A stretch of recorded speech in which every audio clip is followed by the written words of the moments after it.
కొత్తగా వచ్చిన ఓటర్స్ కానీ తెలియాల్సిన అవసరం ఉంది అని చెప్పి ఈరోజు తెలుగుదేశం పార్టీ తరఫున మేము భావించి ఈరోజు కొన్ని విషయాలు మేము ముందుకు తీసుకొస్తా ఉన్నాం.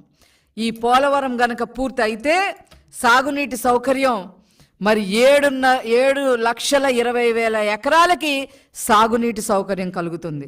ముఖ్యంగా విశాఖపట్నం జిల్లాలో 1,50,000 ఎకరాలకి సాగునీటి అందించే పరిస్థితి వస్తుంది. తూర్పుగోదావరి జిల్లాలో 2.5 లక్షల ఎకరాలకి సాగునీటి సౌకర్యం వచ్చే అవకాశం ఉండేది. పశ్చిమ గోదావరి జిల్లాలో 2,58,000 ఎకరాలకి సాగునీరు అందే పరిస్థితి ఉండేది. కృష్ణా జిల్లాలో 62,000 ఎకరాలకి ఈ సాగునీటి సౌకర్యం వచ్చేది. అదేవిధంగా ఆయకట్టు స్థిరీకరణ 23 లక్షల ఎకరాలకి ఆయకట్టు స్థిరీకరణ అయ్యేది. గోదావరి డెల్టాలో 10 లక్షల ఎకరాలు, కృష్ణా డెల్టాలో 13 లక్షల ఎకరాలు మరి అయ్యేది. తాగునీటి సౌకర్యం 4 జిల్లాల్లో, ఉత్తరాంధ్రలో 48 మండలాల్లో 550 గ్రామాలకి సాగునీటి అందే సౌకర్యం ఉండేది.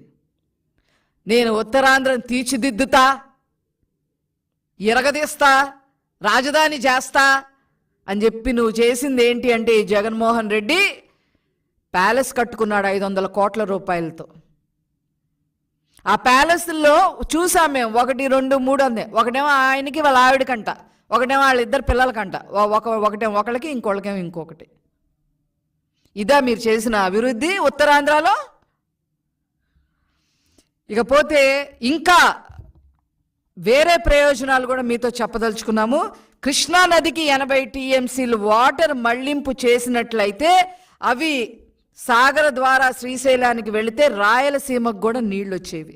అదేవిధంగా పోలవరం బ్యాక్ వాటర్స్తో ఖమ్మం, కృష్ణా, పశ్చిమ గోదావరి జిల్లాల్లో 2 లక్షల ఎకరాలకి సాగునీరు వచ్చేది. విశాఖ పారిశ్రామిక వాడగా ఎదిగేది, ఒక ఇండస్ట్రియలిస్ట్ ఏరియా కూడా ఎదిగేది. ఈ సాగునీటి 23.44 టీఎంసీలు ఒక్క విశాఖ ఇండస్ట్రియల్ ఏరియా పర్పస్ కోసమే వచ్చి ఉండేవి. అదేవిధంగా మనతో పాటు పక్క రాష్ట్రాలు ఒరిస్సాకి 5 టీఎంసీలు నీటి, అదేవిధంగా ఛత్తీస్గఢ్కి 1.5 టీఎంసీలు నీటి లభ్యత కూడా లభించేది. మొత్తం 194 టీఎంసీలు ఉపయోగించుకునే పరిస్థితి ఉండేది. గోదావరి నీళ్లు ప్రతి ఏటా 2,000 టీఎంసీ నీళ్లు సముద్రంలో కలిసిపోతూ ఉన్నాయి. ఈ పోలవరం ప్రాజెక్టు వల్ల 194 టీఎంసీలు కనీసం ఉపయోగించుకొని అన్ని రకాలుగా ఈ ఆంధ్ర రాష్ట్రంలో గోదావరి జిల్లాలు కానీ, కృష్ణా జిల్లాలు కానీ, రాయలసీమ జిల్లాలు కానీ అన్ని రకాలుగా అన్ని చోట్ల కూడా కొన్ని లక్షల ఎకరాలకి సాగునీరు అందించే పరిస్థితి ఉండేది. అది లేకుండా చేశారు. ఏం పుట్టకండి మీది జగన్మోహన్ రెడ్డి గారు, ఏం పుట్టకండి ఇది. కనీసం చంద్రబాబు నాయుడు గారు 72% పూర్తి చేసిన తర్వాత వాదనలకి దిగకుండా దాన్ని ఎంతో కొంత ముందుకు తీసుకొని వెళ్ళుంటే ఎంత బాగుండేది. ఇవి చేసింది కాక చేసిన దాన్ని డ్యామేజ్ చేశారు. నారా చంద్రబాబు నాయుడు గారు ఏ పురోగతి అయితే చూపించారో పోలవరం ప్రాజెక్టులో దాన్ని డ్యామేజ్ చేసి పెట్టారు. ఖచ్చితంగా గోదావరమ్మ మీ సంగతి తెలుస్తుంది, తగిన మూల్యం మీరు చెల్లించుకుంటారు.